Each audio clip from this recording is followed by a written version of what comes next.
Estamos sim, Boa noite a doutora. todos. Estamos aqui hoje no nosso 14º encontro aqui da Oncologia DOR, que é um projeto que eu e a Amanda começamos, que a gente traz convidados para a gente discutir temas ligados aos nossos pacientes, para tirar dúvidas e deixar todo mundo à vontade para perguntas, que eu acho que é o nosso principal objetivo aqui é disseminar informação, né? E aí eu queria agradecer a presença de vocês. E hoje nós temos um formato especial, né, com várias convidadas ilustres aqui, todas muito queridas. E aí a doutora Amanda agora vai apresentar as meninas, porque são todas jovens, mas são profissionais excelentes em suas respectivas áreas, e é uma honra para a gente ter vocês aqui. Boa noite. Boa noite. Hoje a gente está aqui com a nossa equipe multi da Oncologia DOR, né?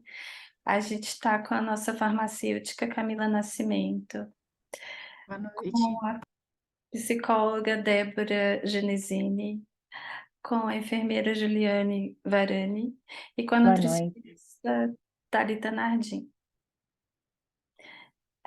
Decidimos começar por ordem alfabética para sermos democráticos e vamos começar com a apresentação da Camila.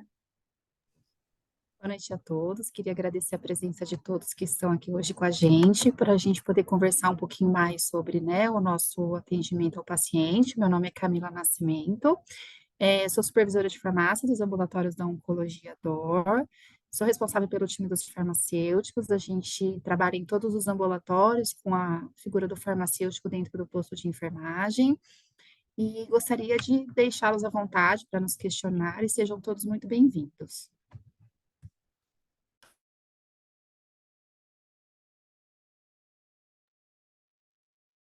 A sequência agora, para quem é a próxima.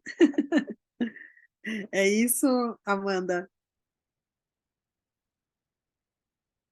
Bom, então eu sou Débora Genesini. Sou psicóloga. Eu coordeno as psicólogas dos ambulatórios, né, da grande maioria dos ambulatórios da Regional São Paulo. A psicologia, ela existe já há algum tempo na rede, mas nos ambulatórios ela foi consolidada mesmo a partir de 2019. E aí, para quem não sabe, porque às vezes a informação pode não chegar, né, com tanta rapidez, a psicologia é presente em todas as unidades, os pacientes têm direito de serem avaliados e acompanhados com um número determinado de sessões, né, pela psicologia como uma parte, né, integrante do tratamento, e é isso, né? Hoje acho que a gente vai poder conversar um pouquinho sobre essa importância. Na sequência agora, Juliane. Olá, pessoal, boa noite. Queria agradecer a presença de todos por estar com a gente nesse momento tão importante, que a gente compartilha algumas informações tão importantes. Meu nome é Juliane Varani, eu sou supervisora de enfermagem de algumas unidades ambulatoriais da Oncologia DOR na Regional São Paulo. Sou responsável pelas equipes de enfermeiros, técnicos de enfermagem, apoio os nutricionistas, os psicólogas. E é isso, pessoal. Sintam-se super à vontade em fazer perguntas, encaminhem no chat. A gente está aqui por vocês para esclarecer qualquer tipo de dúvida, tá bom? E a Thalita. Oi, boa noite a todos. Meu nome é Thalita, sou nutricionista aqui da unidade da OncStar. Nessa unidade a gente acaba tendo um pouco diferenciado a parte da nutrição, porque a gente fica, né, de segunda a sexta e sábado quando abre o ambulatório, e a gente sempre tenta buscar o paciente no box de infusão, então a gente acaba vendo todos os pacientes que fazem infusão, e também pacientes que desejam consultas que passam aqui na clínica da unidade da OncStar. Então, aqui a gente fica o tempo todo, o tempo integral com o nutricionista.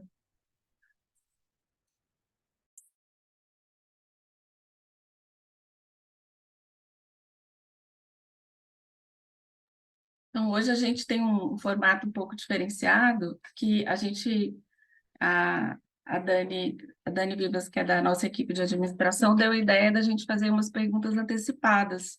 E a adesão foi ótima, então eu queria agradecer a todos os pacientes, familiares que mandaram as perguntas. O pessoal do ABC aqui de Santo André teve uma aderência ótima a esse tipo de formato. E a enfermeira Gilma, que também ajudou bastante a gente a coordenar, a receber e repassar essas perguntas. Então, a gente queria, assim, dentro dessas especialidades que a gente citou aqui, a gente já tem algumas perguntas para serem respondidas, que a gente vai direcionar para cada profissional, e vocês podem também ir fazendo perguntas no chat, que depois a gente vai tentar responder todo mundo, tá bom? Eu vou começar, então, com uma pergunta que foi feita sobre alimentação. Então, é para a nutricionista Thalita. A alimentação sempre é um dos campeões aqui, viu, Thalita? A farmácia está achando que...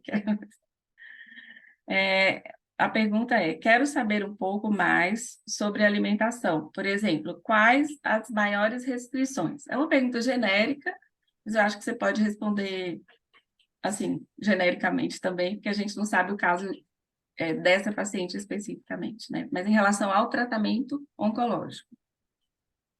Sim. É uma pergunta, acho que bem pertinente, é bom também, porque por mais que seja genérico, acho que engloba grande parte da dúvida de vários pacientes, né?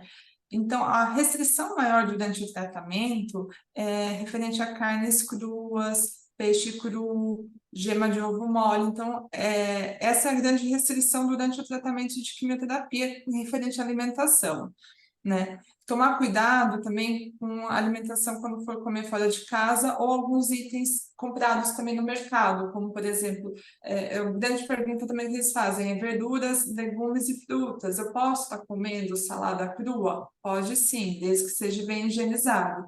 Então, comprar no mercado, passar, lavar bem, folha por folha, ou a fruta, né? Higienizar, passar no hipoclorito conforme a orientação do fabricante. Então, não adianta o vinagre, tem que ser hipoclorito mesmo, deixar a ação conforme a orientação do fabricante, higienizar novamente para estar consumindo. Alimentação, se for comer em algum restaurante, algum lugar que não seja dentro de casa, pode estar fazendo esse consumo, evitar indo em restaurantes que sejam self-service por causa do tempo de exposição do alimento, então, ir geralmente num restaurante que o prato já esteja pronto para consumo imediato, evitar comer coisas cruas fora de casa por causa do processo de produção, porque daí não dá para garantir a higienização correta das verduras, dos legumes, evitar frutas ou suco de fruta natural, porque também tem a questão do utensílio, às vezes vai um liquidificador, vai da manipulação, ou mesmo uma faca. Então, é sempre bom pegar alimentos que já sejam prontos para consumo, ou um suco industrializado, no caso, um integral, ou uma água, mas seja água mineral, evitar pegar gelo também no restaurante, porque o gelo a gente não tem como garantir o processo também de qual água foi utilizada, a higienização correta, a manipulação desse gelo, esses cuidados que um paciente durante o tratamento acaba tendo. Produtos a granel também, a gente sempre orienta a tentar ter o cuidado na hora de evitar estar comprando a granel, porque às vezes o paciente come uma castanha, uma nozes, então a granel acaba tendo esse processo de muita manipulação. Então, toda vez que o paciente for estar consumindo, sempre orienta a comprar já naquele pote fechado, apesar do preço às vezes ser um pouquinho mais caro, mas garante o processo. Então, sempre pensar em processos de manipulação. Então, quanto menos manipulado um alimento, quanto mais garante o processo de higiene, bem-vindo. Então, em termos gerais, essa orientação que eu daria para os pacientes, e lógico que começar a ter algum efeito durante o tratamento, sempre procurar a equipe de nutrição, então, se apresentar uma diarreia, uma constipação, ou mesmo uma alteração de paladar, né, sempre procurar a equipe para estar orientando especificamente cada efeito durante esse tratamento.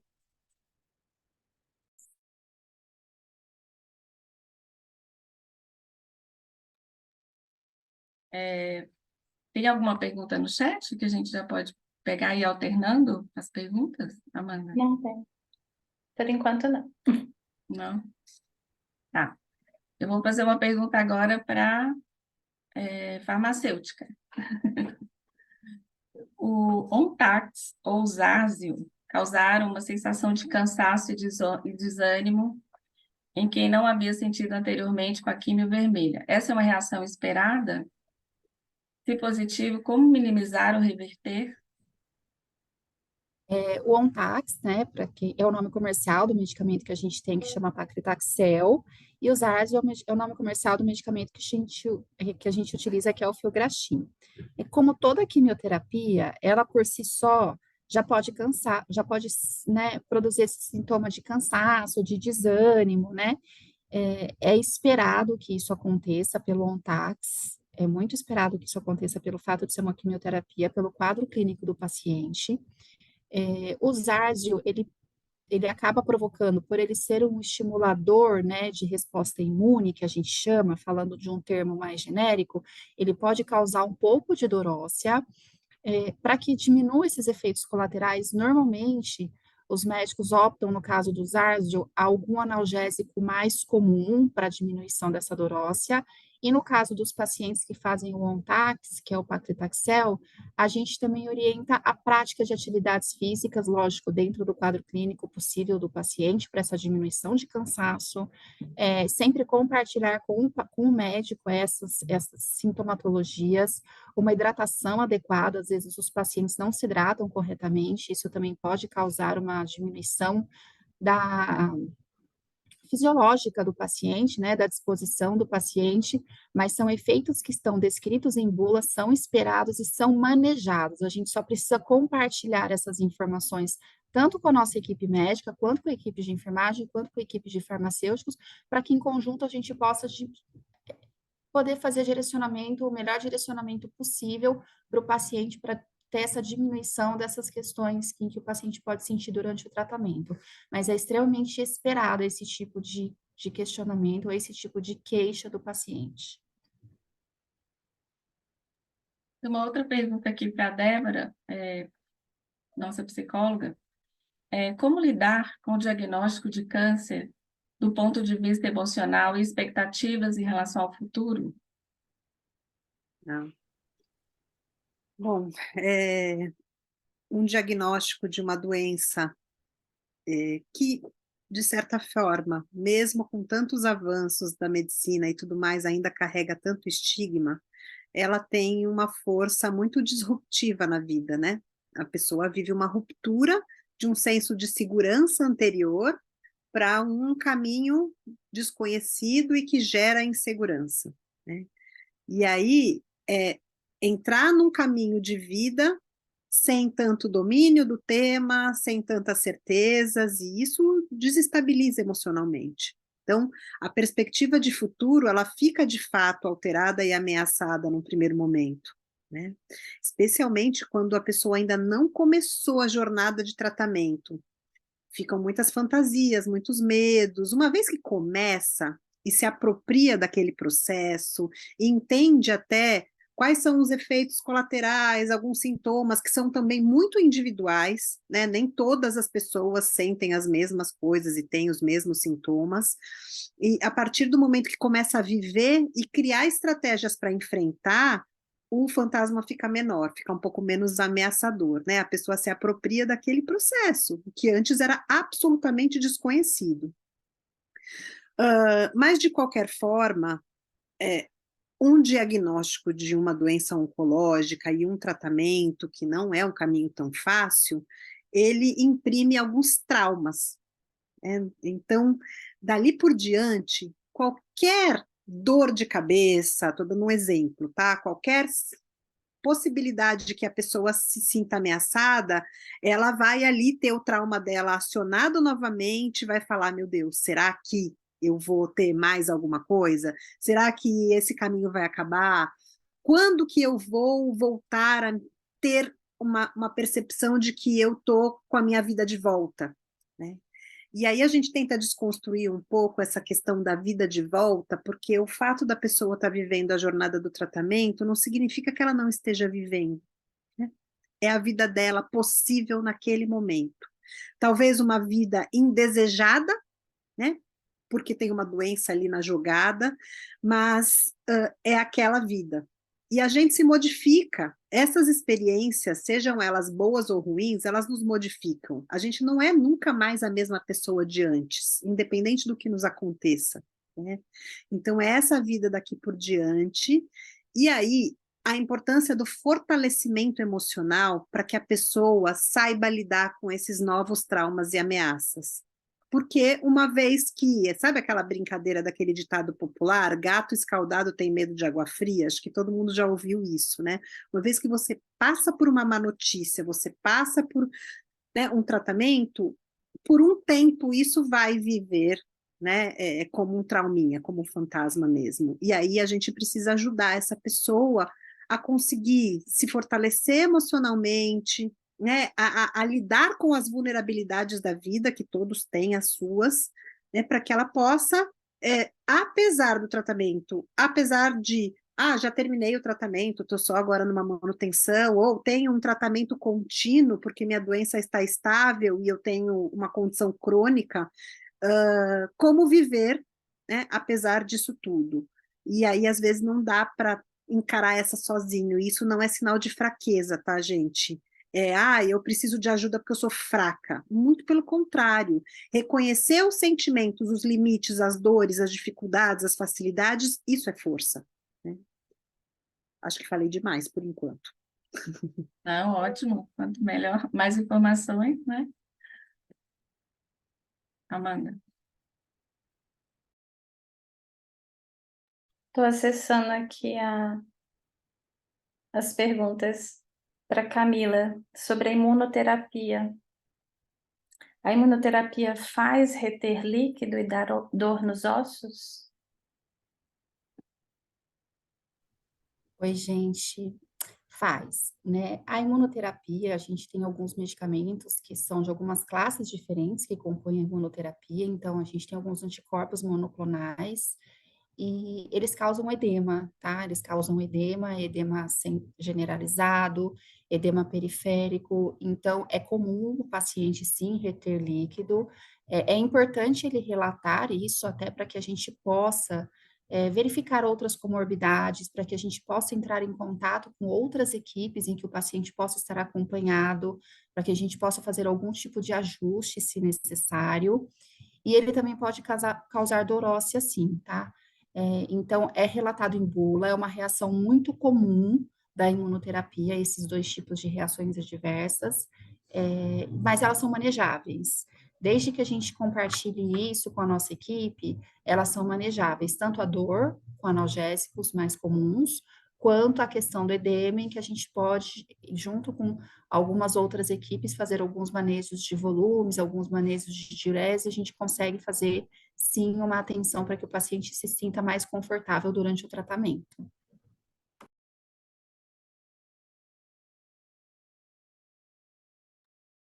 Tem uma pergunta aqui que eu vou voltar para a Débora.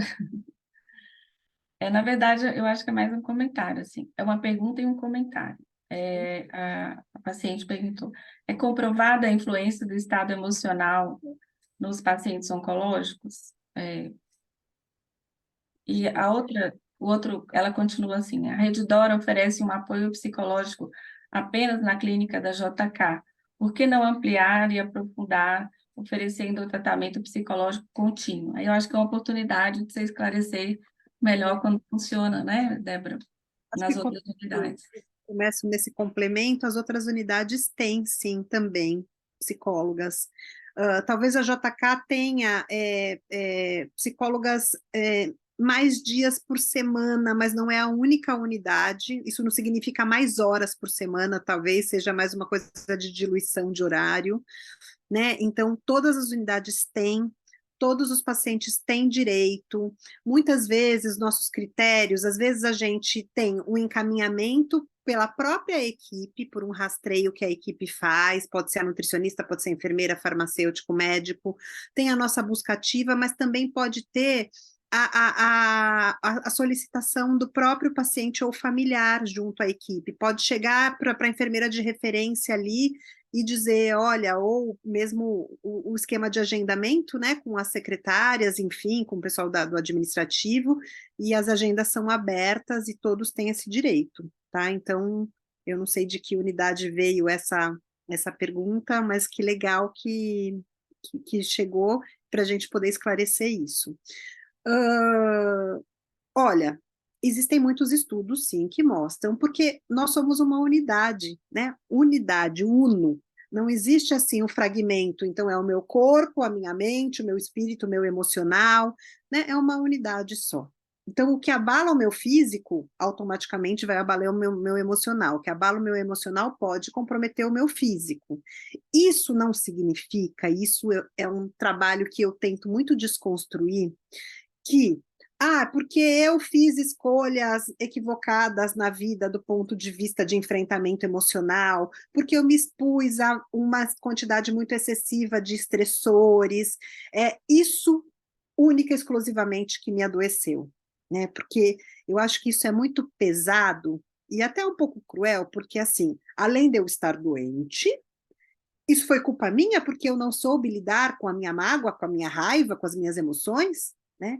Então, eu acho que não é assim tão matemática a questão, né? É claro que a gente sabe que a quantidade de estresse afeta os imunodepressores, tem os hormônios, o cortisol, quando fica muito alto, ele não faz bem para a nossa saúde, a gente sabe disso. Mas ninguém vai amanhecer e falar assim, hoje eu vou me alimentar errado, eu vou beber a fonte de todo o estresse do mundo para ficar doente, né? Ninguém faz isso, né? Então, assim, desconstruindo um pouco de que, às vezes, tem essa coisa um pouco matemática que as pessoas tentam incutir. Você estava muito estressada, você não lidou com aquela mágoa, com aquele sentimento de raiva, você não soube lidar com as suas emoções e você adoeceu. Não é assim. É multifatorial, né? E, ao invés de ficar no caça às bruxas, o que me adoeceu ou deixou me adoecer, o que essa vivência pode servir de transformação daqui para frente, né? O que eu posso ressignificar na minha vida a partir de um susto que eu levo e uma constatação da minha vulnerabilidade, né? Como eu posso me cuidar melhor do ponto de vista físico, mas especialmente da minha alma, da minha essência, o que me dá sentido, o que me abastece, o que me faz feliz. Então, assim, existem sim muitos estudos que mostram a influência da parte dos sentimentos no nosso físico, né? A importância da esperança, da espiritualidade, tem uma gama de estudos que vão mostrando, e as nossas células respondem sim, né?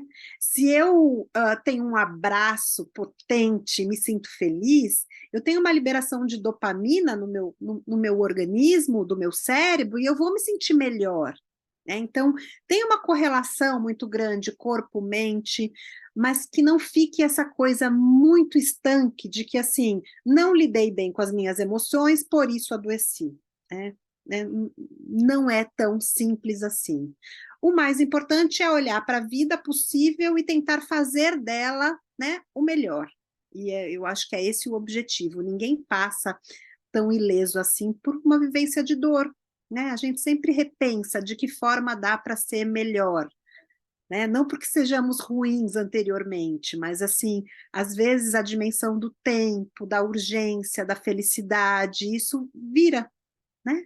Eu preciso aproveitar mais, porque a vida é, às vezes, né, um estalar de dedos. Estava tudo bem e eu tive um diagnóstico. Então, daqui para frente, eu quero que a vida tenha, né, um outro sentido. Acho que é um pouco por aí. E até também para a gente tirar essa culpa, né? Exatamente. Que eu acho que tem que bater muito nisso aí. Isso não é culpa, não é? O paciente não tem culpa, né? Tira isso da cabeça, isso de forma alguma.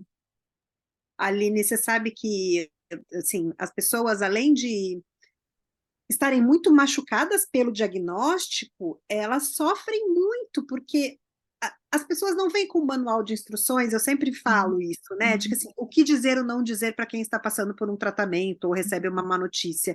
E assim, escutam das coisas mais diversas, assim, olha, foi falta de Deus, falta de oração, né? Foi porque você, né, não tomou uma decisão que A você mágoa, né? Ficou a mágoa. Então, a né? E gente... aí, assim, é isso. Incute uma culpa que não é da pessoa, ela não é culpada pelo adoecimento dela. Sim, com Então, certeza. é muito delicado isso.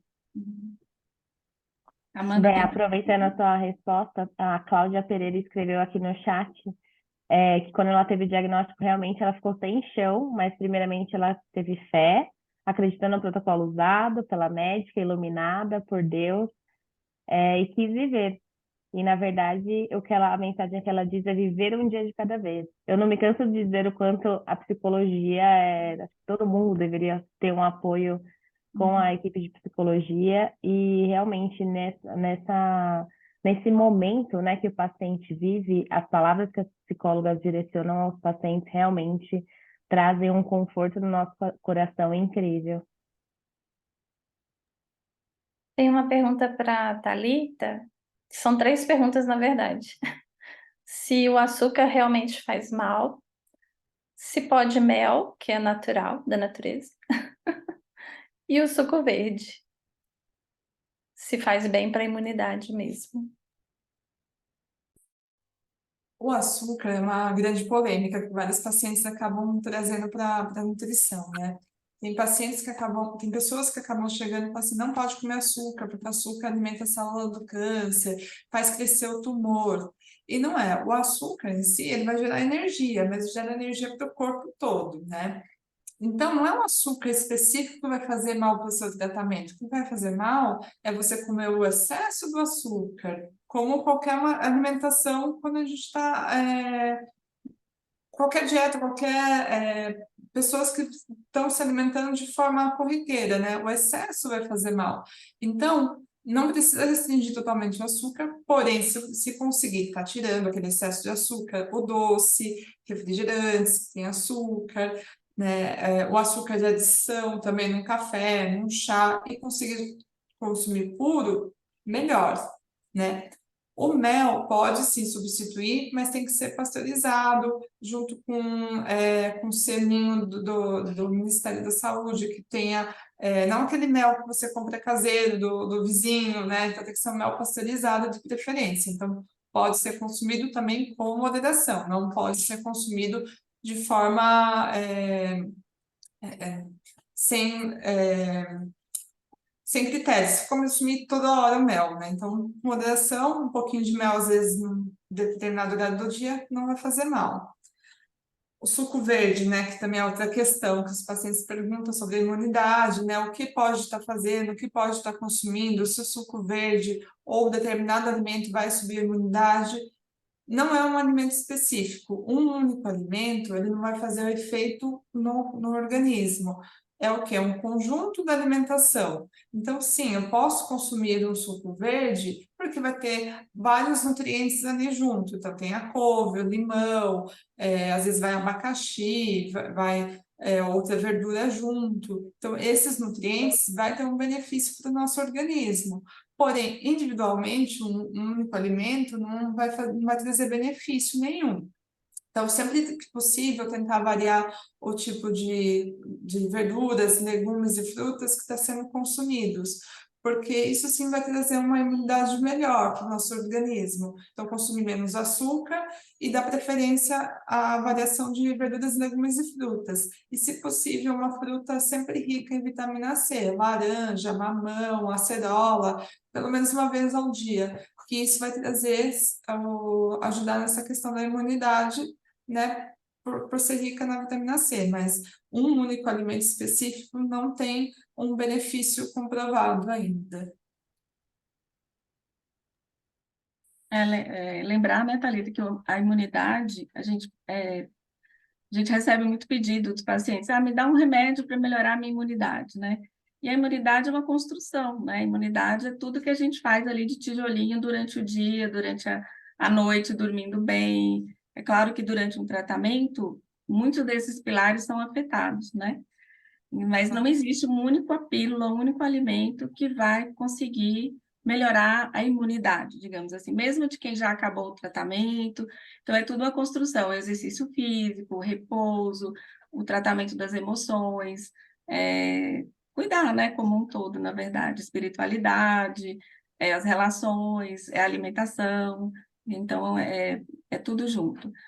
A única coisa que a gente tem para melhorar a imunidade mesmo, medicação, a Camila conhece bem, né, Camila? Pode falar um pouquinho, aproveitar o gancho do seu elixir da imunidade que você tem, que pode ser usado. E dos Acho que a efeitos gente colaterais também, né, que muita gente conhece. foi o que a gente comentou no comecinho, né? O que a gente utiliza muito para quando o paciente faz a quimioterapia, ele entra num período que a gente chama de nadir, em que ele fica neutropênico. Em alguns casos, a gente tem a indicação da utilização do medicamento que faz aumentar a nossa produção de células protetoras, né? Das nossas células protetoras, que é o filgrastim, que existem vários nomes comerciais, que é o granuloquine, e ele tem alguns efeitos colaterais que, quando utilizado né, por algum tempo, ele pode trazer um pouco de dor óssea, é muito esperada a dor óssea nesse caso, mas é o que a gente utiliza, algumas vitaminas, a gente pode também fazer uso de algumas vitaminas para melhorar a nossa imunidade, a gente tem, em alguns momentos, a utilização do que os pacientes gostam, que é o nosso sorinho amarelo, né, que são algumas vitaminas, é uma mistura de complexo B com outros tipos de vitamina, em que a gente ajuda a aumentar um pouco a imunidade aí do paciente. Tem uma pergunta para mim aqui já, é sobre orientação para imunidade, são as mesmas para plaquetas baixas? Também não existe um alimento, um nutriente que você vai fazer aumentar a plaqueta. É só via medicamento mesmo. Também a Camila acho que pode também me ajudar nessa questão. A gente tem alguns medicamentos, né, como, por exemplo, que faz um conjunto no crescimento de toda a parte hematológica do paciente, que a gente acaba utilizando o Eprex, a gente acaba utilizando alguns, é muito raro, mas algumas leucinas que a gente utiliza para aumentar esse número, né, da produção dessas nossas células defensoras. Então, são medicamentos que a gente espera que o paciente recupere normalmente, tá? Porque isso, ou o paciente faz uma transfusão, no caso de plaqueta, uma plaquetomia muito severa, é comum o paciente fazer uma transfusão, mas um arsenal medicamentoso, ele é utilizado mais em segunda ou terceira opção, quando o paciente apresenta uma plaquetopenia muito severa, em que ele corre algum tipo de risco. Queria fazer uma pergunta para a Juliane. Sabe sobre as vias de aplicação de quimioterapia, né? Algumas dicas para manter as veias boas. Olha, gente, ao contrário da Camila, eu não tenho o elixir das veias. Mas atualmente as quimioterapias, nós temos várias vias de infusão. Nós temos quimioterapia em comprimido, que a gente fala que é via oral. Nós temos quimioterapia subcutânea, que normalmente é uma injeçãozinha no abdômen ou na parte de trás do braço. Nós temos a quimioterapia intravesical, que normalmente é para algum tipo de doença na bexiga. Então é passada uma sonda e a gente consegue chegar até o local que está com o diagnóstico da doença. E temos a famosa quimioterapia endovenosa. A gente não tem, na verdade, nós temos duas vias de escolha, né? Quando o paciente faz quimioterapia endovenosa, se a gente sabe que é uma quimioterapia que tem algum risco de ter um extravasamento, se é uma quimioterapia que pode causar algum dano no tecido adjacente da punção venosa, a gente sempre, em conjunto com a equipe médica, a gente discute a possibilidade, por exemplo, da passagem de um catéter central. A passagem do catéter central, ela é mais segura, mas precisa sim da indicação da equipe médica, ela não é passada nos nossos ambulatórios, normalmente esse procedimento é feito no hospital, mas não existe um elixir das veias e dificilmente a gente consegue recuperar aquela veia que tantas vezes foi puncionada. As veias realmente ficam frágeis pela quantidade de infusões do tratamento que o paciente faz e até mesmo pela característica do medicamento, é um efeito colateral esperado aí no tratamento oncológico. Não tem jeito. Dessa vez a Camila ganhou de mim.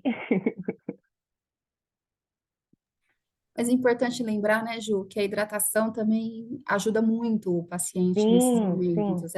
quanto mais hidratado o paciente estiver, mais ele ajuda a equipe multi Com certeza. a poder, né, fazer todos os processos. Não, com certeza. A gente sabe que alguns protocolos realmente é mais seguro para o paciente, que ele passa um catéter central, mas outros não é indicado a passagem desse catéter logo no início do tratamento, tá?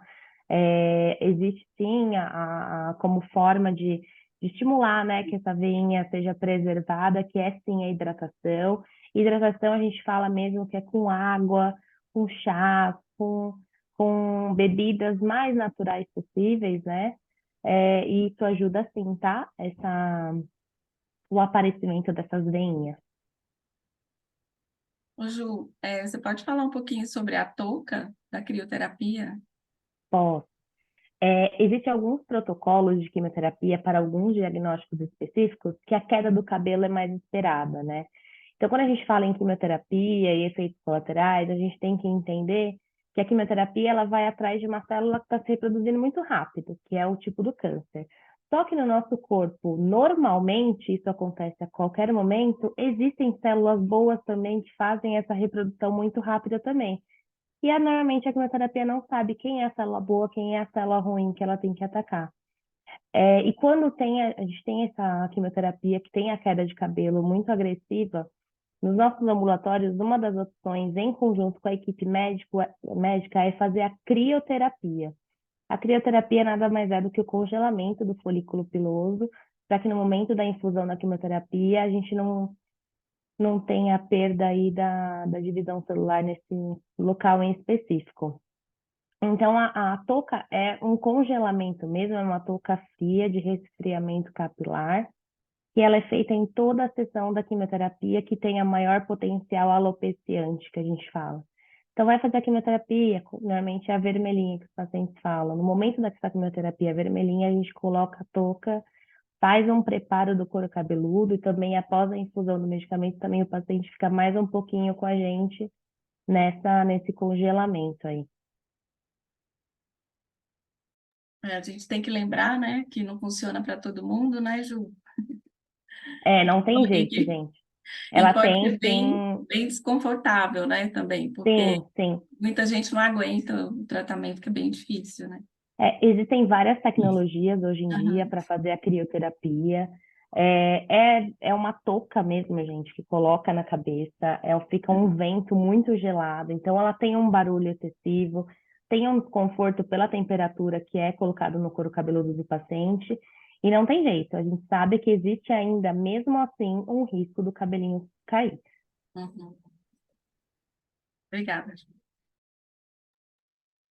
Tem uma pergunta de uma paciente, pelo que eu entendi, ela terminou a quimioterapia, está tomando uma medicação injetável que faz um bloqueio hormonal e ela está sentindo efeitos semelhantes da quimioterapia, efeitos parecidos no paladar, edema. Então, acho que essa pergunta é para Camila. A gente tem as terapias de bloqueio hormonal, né, ou de reposição hormonal, que os pacientes, principalmente pacientes que fazem tratamento ou de câncer de mama, eles terminam os tratamentos endovenosos e ficam por um tempo com os tratamentos via orais. Como todo medicamento tem um efeito colateral, né, mesmo sendo via oral, a gente tem esses relatos em bula, isso é esperado também em bula, que a gente tem alguns tipos de alterações que pode ser de paladar, que pode ser alterações até no tato. A gente tem alguns medicamentos em que o paciente tem um inchaço de mãos. Então, isso é relatado em bula, é esperado, tá? Esse tipo de alteração de paladar. A gente pode conversar com o médico até para tentar, ou com a nossa nutricionista, até para tentar ter algum tipo de dieta um pouco mais apetitosa, ou uma dieta um pouco mais, que traga um pouco mais de prazer para o paciente, para que ele possa compensar esse efeito colateral que o próprio medicamento vai trazer durante essa terapia que ele terá que fazer por alguns meses. E como melhorar o paladar, Thalita? Essa é outra pergunta. O que mais você... Tentar sempre buscar um alimento que te dá um pouco mais prazer ou que seja mais apetitoso naquele momento. Balas também, ou chicletes de menta, também ajudam um pouquinho a limpar o paladar. Então, você acabar, né, chupando uma bala um pouco antes da refeição. Alimentos cítricos também ajudam um pouquinho nessa questão do alimento. Então, laranja, limão, até mesmo gengibre ajuda nessa questãozinha do paladar, né? Também uma estratégia que a gente utiliza. Alguns pacientes reclamam de gosto metálico, a gente orienta também a trocar o talher, porque às vezes o talher metal acentua esse gosto metálico, então tentar consumir com talheres de plásticos nesse momento, fazer essas estratégias que muitas vezes melhoram. E sempre ver aquilo que mais agrada nesse momento, porque se está mais agradando um prato que tenha um pouco mais cítrico, buscar um pouquinho nesse caminho que ajuda nessa questão mesmo da aceitação, porque tá com o paladar um pouco alterado, isso dificulta ainda mais a aceitação do alimento. Sempre voltar para o que está sentindo nesse momento e a gente sempre busca adaptar o cardápio ou as refeições conforme também o paciente está aceitando. Tem uma pergunta aqui, que é uma pergunta eu vou fazer para a Amanda. Cadê a Amanda? Oi, gente, eu caí. Eu não ouvi a Ah, você última. voltou. Eu vou fazer a pergunta para você. Ainda bem que você voltou. É porque eu acho que é uma pergunta mais médica. Ao recebermos o diagnóstico, uma das primeiras coisas que nos vem à mente são os nossos filhos. Como devemos proceder quanto à prevenção dos mesmos? Dos filhos, né, no caso. Então, a gente sempre indica para as pacientes que o ideal seria passar também em consulta com um especialista em genética, né? Porque aí a profissional em genética, ela tem condição de aconselhar toda a família, vai fazer um trabalho até mais amplo que nós oncologistas, né?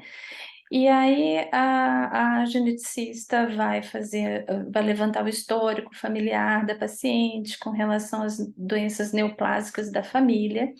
E quando tem indicação, é pedido um teste genético para essa paciente, para ver se há alguma mutação genética familiar. Se essa paciente tiver essa mutação, aí sim vai ser aconselhado para que os filhos façam esse teste genético, e ela sempre aconselha também a idade ideal e também de outros familiares.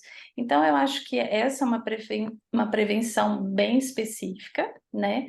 E além disso, o que a gente pode fazer no nosso dia a dia, tentar criar os nossos filhos da maneira mais saudável possível também, né? Com uma alimentação saudável, o melhor possível, com atividade física, também com uma mente saudável, né?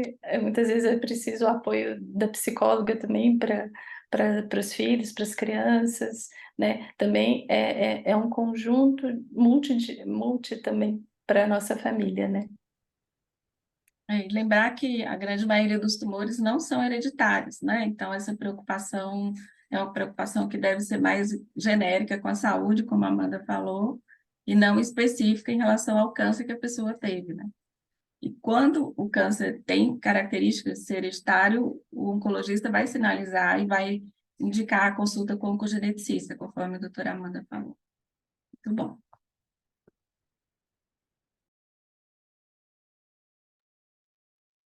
Tem uma pergunta aqui no chat perguntando do cabelo. Ju, quanto tempo que demora para o cabelo voltar a crescer? Aliás, é uma pergunta bem perguntada essa, né? Porque Sim, sim. todo mundo É, pergunta isso, as mulheres, né, principalmente. sim. Então, na verdade, é o que eu tinha explicado, né? Que conforme for fazendo a quimioterapia, ela acaba atingindo aí algumas células também que fazem uma reprodução acelerada que não são do câncer, e é por isso que a gente acaba perdendo os cabelos e tendo alguns efeitos colaterais como náusea, vômito. Mas assim que termina a aplicação do último medicamento, depois que o paciente não faz mais nada, a gente pode esperar que volte o crescimento dos fios mais ou menos um mês após o término dessa infusão, tá? É esperado que volte neste tempo. Eu acho que vale falar nessa questão do cabelo, tá? Porque, de novo, né, tem muita gente que tem um sofrimento muito grande por conta da queda de cabelo, porque fala da nossa identidade, tem uma questão estética, tem uma questão. Uma coisa é eu escolher cortar o meu cabelo, outra coisa é eu não ter possibilidade de escolha, né? E assim, também tem a ajuda das pessoas que veem cabelo cresce. Ah, né? Você tá bonita, dá para usar com maquiagem, com brinco, ok. Eu acho que todas essas questões são bem-vindas, mas isso não isenta a pessoa de sofrimento e do direito dela sofrer porque ela está se sentindo mutilada. É um tipo de mutilação, né? Seja homem, seja mulher, e depois isso vem a questão: quando que eu vou ter meu cabelo de volta? Né? Eu uso lenço, eu uso uma prótese, uma lace, eu fico careca, como é que é isso? Porque não fala também só da minha alteração de imagem para mim mesma diante do espelho, mas mostra para o externo que eu estou doente, né? E aí os olhares das pessoas se voltam, né, com julgamento, com compaixão, seja qual for a intenção do olhar, né? Mas isso é uma questão sempre importante de ser colocada, porque não é só o cabelo e isso cresce. Isso traz sofrimento também e a gente precisa falar sobre isso, tá?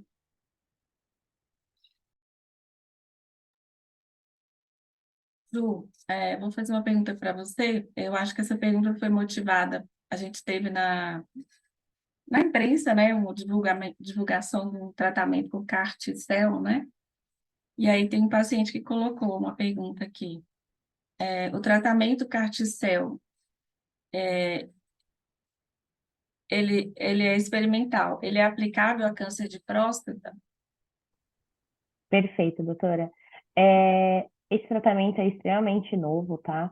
Ele atualmente ele é indicado somente para algumas doenças hematológicas, mas a gente não pode considerar que no futuro ele possa ser sim uma estratégia para tratamento de outros tumores, tá?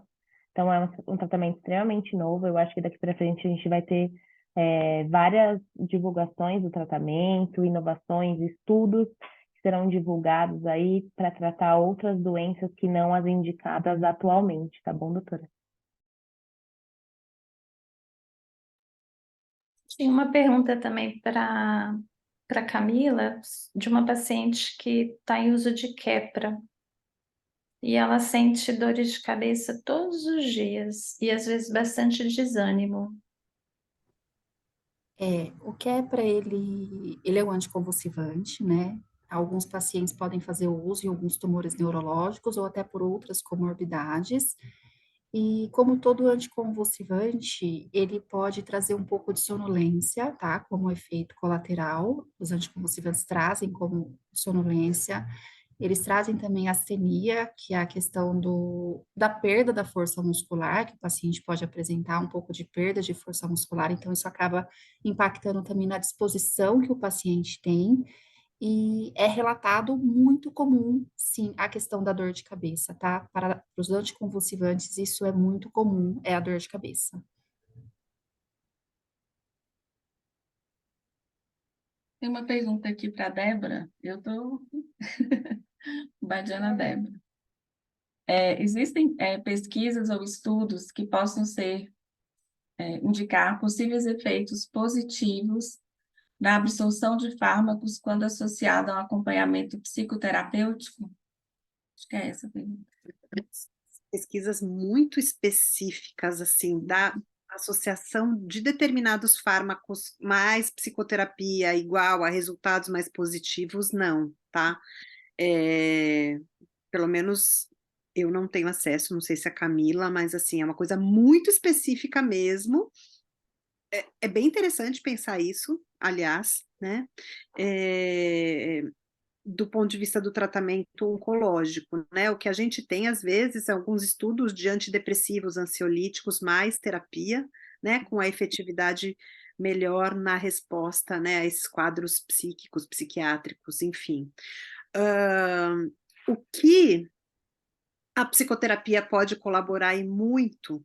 E aí, assim, só desconstruindo, né? Gente, eu falo muito, tá? Mas só desconstruindo um pouco, porque muitas pessoas têm alguns tabus e ainda alguns preconceitos em relação à própria psicoterapia ou à figura ou o trabalho do psicólogo, né? Ah, é porque eu não tenho nenhuma questão de transtorno mental, eu não tô maluca, nada, né? E aí, é, não é nada disso, né? A psicoterapia, ela promove uma possibilidade de um autoconhecimento, né, uma autoavaliação para que a pessoa possa se regular melhor emocionalmente, uma regulação emocional.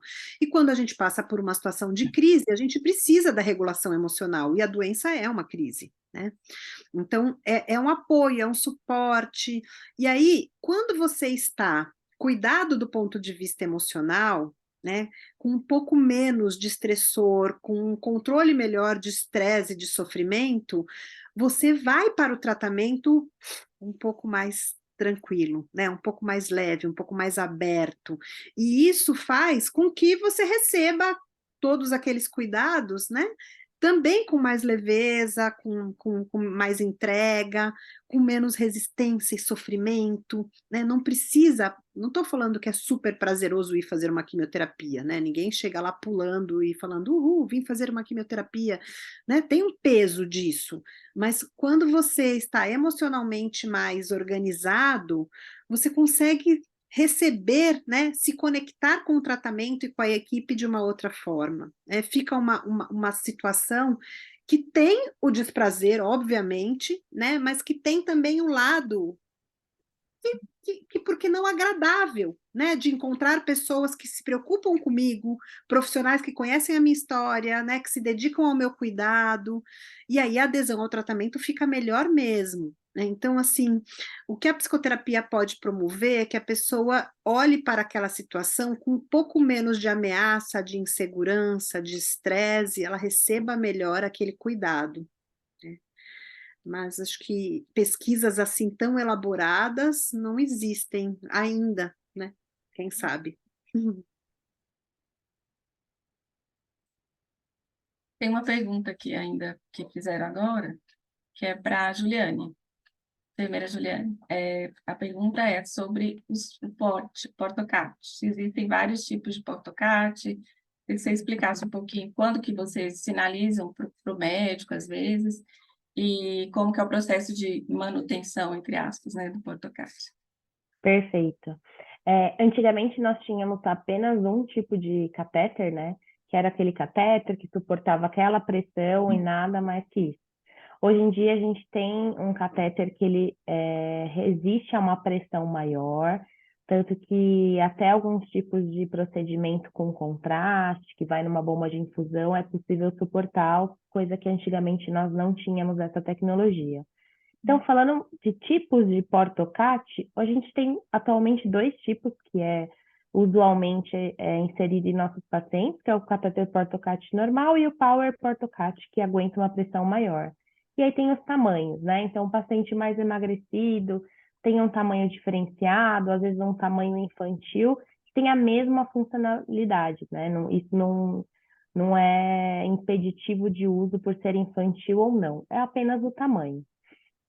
Com relação à indicação, como eu já havia falado para vocês, juntamente com a equipe médica, a depender do protocolo quimioterápico a ser infundido no paciente, a gente acaba optando por conta de uma possível lesão que o medicamento pode causar nas veias e nos tecidos adjacentes.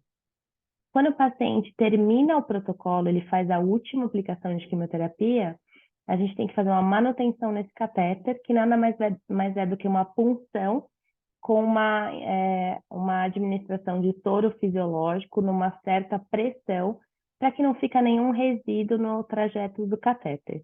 Então, a manutenção, atualmente, a gente faz a cada 30 dias, conseguindo postergar até uns 45, 50 dias. E é isso. O catéter fica mais um tempinho, porque o paciente, às vezes, fica com as veias ainda prejudicadas e o catéter pode auxiliar até mesmo na coleta de exames de sangue, tá bom? Obrigada, gente. Acho que a gente está perto de encerrar aqui a nossa live de hoje, né? Falta 2 minutos para a gente acabar. E eu queria agradecer e deixar aí 30 segundinhos para cada uma despedir e dar os últimos sinais aí que vocês querem dar para os pacientes. E agradecer e até a próxima. Vamos mandar mais convites. Fico esperando e compareçam. Obrigada. Eu Queria queria agradecer. também. Desculpa. Desculpa, doutora. Eu falei, já que eu comecei por ordem alfabética, vamos terminar por ordem alfabética. É verdade, tem razão. Eu também queria me despedir, agradecer a todos vocês e só lembrar como a Débora falou bem, olhar o tratamento como um aliado e não como um inimigo, não é? E toda a equipe multi é aliada dos pacientes para ajudar em todo esse processo de tratamento. Vamos lá. Queria agradecer a presença de todo mundo, né? Eu queria também que vocês lembrassem que vocês podem sempre contar com o apoio do farmacêutico. A gente está lá no posto, apoiando toda a enfermagem, apoiando a equipe multi. Vocês podem solicitar o farmacêutico para conversar com vocês no box, tirar qualquer dúvida. Eu faço uso do outro medicamento, ele pode interferir nisso?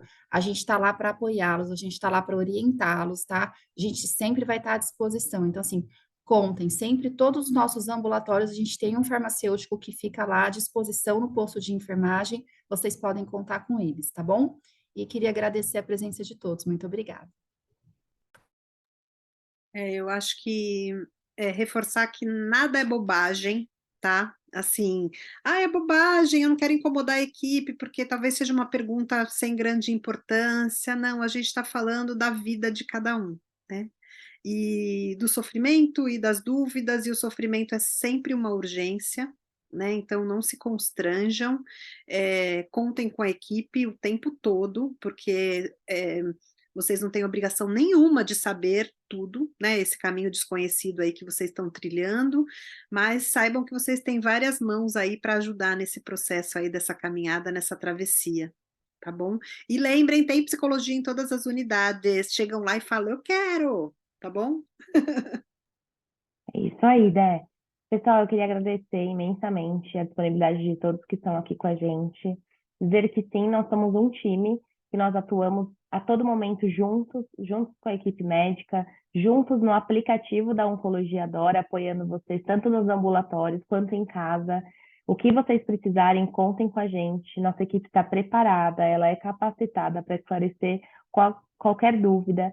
Se a resposta não surgir de primeiro momento, na frente do paciente, nós temos como buscar recursos, a gente tem uma equipe médica excelente, são super aliados à nossa equipe multi, e acho que é isso, acho que juntos somos mais fortes, estamos aqui para combater tudo isso junto. Bom, também vou agradecer a presença de todos, agradecer o convite também de estar aqui essa noite. Nem todas as unidades têm nutricionista, mas a maioria das unidades tem. Se algum paciente tiver alguma dúvida, também fico à disposição depois para estar esclarecendo, né, conversando, porque às vezes pontualmente tem alguma questão que ficou ainda não muito clara. E obrigada a todos. É isso, gente. Boa noite a todos.